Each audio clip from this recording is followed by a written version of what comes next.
యోహాను వ్రాసిన ప్రకటన గ్రంథము 2వ అధ్యాయము. ఎఫెసులో ఉన్న సంఘపు దూతకు ఎలాగు వ్రాయుము. 7 నక్షత్రములు తన కుడి చేత పట్టుకొని 7 దీపస్తంభముల మధ్య సంచరించువాడు చెప్పు సంగతులేవనగా, నీ క్రియలను, నీ కష్టమును, నీ సహనమును నేనెరుగుదును. నీవు దుష్టులను సహింపలేవనియు, అపోస్తులులు కాకయే తాము అపోస్తులులమని చెప్పుకొని వారిని పరీక్షించి వారు అబద్ధికులని నీవు కనుగొంటివనియు, నీవు సహనము కలిగి నా నామము నిమిత్తము భారము భరించి అలయలేదనియు నేనెరుగుదును. అయినను మొదట నీకుండిన ప్రేమను నీవు వదిలితివని నేను నీ మీద తప్పు ఒకటి మోపవలసి ఉన్నది. నీవు ఏ స్థితిలో నుండి పడితివో అది జ్ఞాపకము చేసుకొని మారు మనసు పొంది ఆ మొదటి క్రియలను చేయుము. అట్లు చేసి నీవు మారు మనసు పొందితేనే సరి. లేని ఎడల నేను నీ యొద్దకు వచ్చి నీ దీపస్తంభమును దాని చోట నుండి తీసివేతును. అయితే ఈ ఒకటి నీలో ఉన్నది, నీ కొలాయితుల క్రియలు నీవు ద్వేషించుచున్నావు, నేను కూడా వీటిని ద్వేషించుచున్నాను. చెవిగలవాడు ఆత్మ సంగములతో చెప్పుచున్న మాట వినుగాక. జయించువానికి దేవుని పరదైసులో ఉన్న జీవవృక్ష ఫలములు భుజింపనిత్తును. స్ముర్నలో ఉన్న సంగపు దూతకు ఎలాగు వ్రాయుము.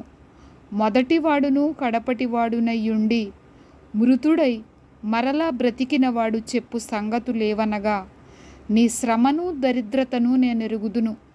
అయినను నీవు ధనవంతుడవే. తాము యూదులమని చెప్పుకొనుచు యూదులు కాక సాతాను సమాజపు వారి వలన నీకు కలుగు దూషణ నేనెరుగుదును. నీవు పొందబోవు శ్రమలకు భయపడకుము. ఇదిగో, మీరు శోధింపబడినట్లు అపవాది మీలో కొందరిని చెరలో వేయింపబోవుచున్నాడు. 10 దినములు శ్రమ కలుగును. మరణము వరకు నమ్మకముగా ఉండుము. నేను నీకు జీవ కిరీటమిచ్చెదను. సంగములతో ఆత్మ చెప్పుచున్న మాట చెవిగలవాడు వినుగాక. జయించువాడు 2వ మరణము వలన ఏ హానియు చెందడు. పెర్గములో ఉన్న సంగపు దూతకు ఎలాగు వ్రాయుము. వాడి అయిన 2 అంచులు గల ఖడ్గము గలవాడు చెప్పు సంగతులేవనగా, సాతాను సింహాసనమున్న స్థలములో నీవు కాపురమున్నావని నేనెరుగుదును. మరియు సాతాను కాపురమున్న ఆ స్థలములో నా యందు విశ్వాసి అయ్యుండి నన్ను గూర్చి సాక్షి అయిన అంతిపయనువాడు మీ మధ్యను చంపబడిన దినములలో నీవు నా నామము గట్టిగా చేపట్టి నా యందలి విశ్వాసమును విసర్జింపలేదనే నేనెరుగుదును. అయినను నేను నీ మీద కొన్ని తప్పిదములు మోపవలసి ఉన్నది. అవేవనగా, విగ్రహములకు బలి ఇచ్చిన వాటిని తినునట్లును, జారత్వము చేయునట్లును, ఇశ్రాయేలీయులకు ఉరియొడ్డుమని బాలాకునకు నేర్పిన బిలాము బోధను అనుసరించువారు నీలో ఉన్నారు. అటువలనే నీకొలాయితుల బోధను అనుసరించువారును నీలో ఉన్నారు. కావున మారు మనసు పొందుము. లేని ఎడల నేను నీ యొద్దకు త్వరగా వచ్చి నా నోట నుండి వచ్చు ఖడ్గము చేత వీరితో యుద్ధము చేసెదను. సంగములతో ఆత్మ చెప్పుచున్న మాట చెవిగలవాడు వినుగాక.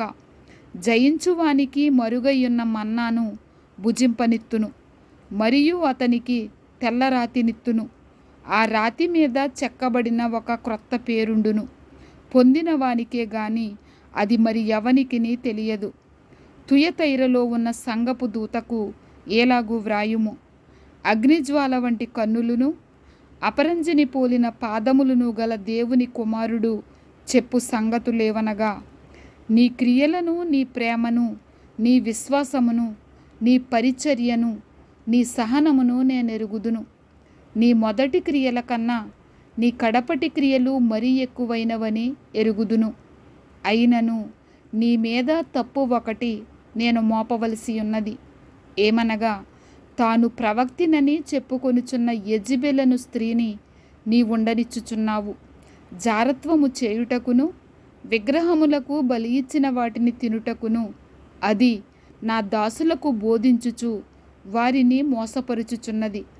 మారు మనసు పొందుటకు నేను దానికి సమయమిచ్చితిని గాని అది తన జారత్వము విడిచిపెట్టి మారు మనసు పొందనొల్లదు.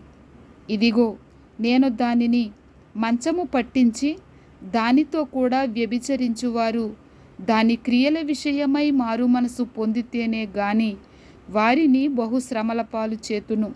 దాని పిల్లలను నిశ్చయముగా చంపెదను. అందువలన అంతరింద్రియములను హృదయములను పరీక్షించువాడను నేనే అని సంఘములన్నీయు తెలుసుకొనును. మరియు మీలో ప్రతి వానికి వాని వాని క్రియల చొప్పున ప్రతిఫలము ఇచ్చెదను.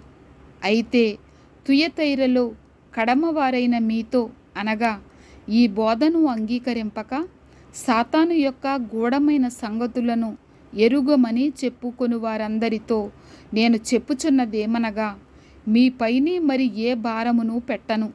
నేను వచ్చు వరకు మీకు కలిగి ఉన్న దానిని గట్టిగా పట్టుకొనుడి. నేను నా తండ్రి వలన అధికారము పొందినట్టు జయించుచు అంతము వరకు నా క్రియలు జాగ్రత్తగా చేయువానికి జనుల మీద అధికారము ఇచ్చెదను. అతడు ఇనుపదండముతో వారిని ఏలును.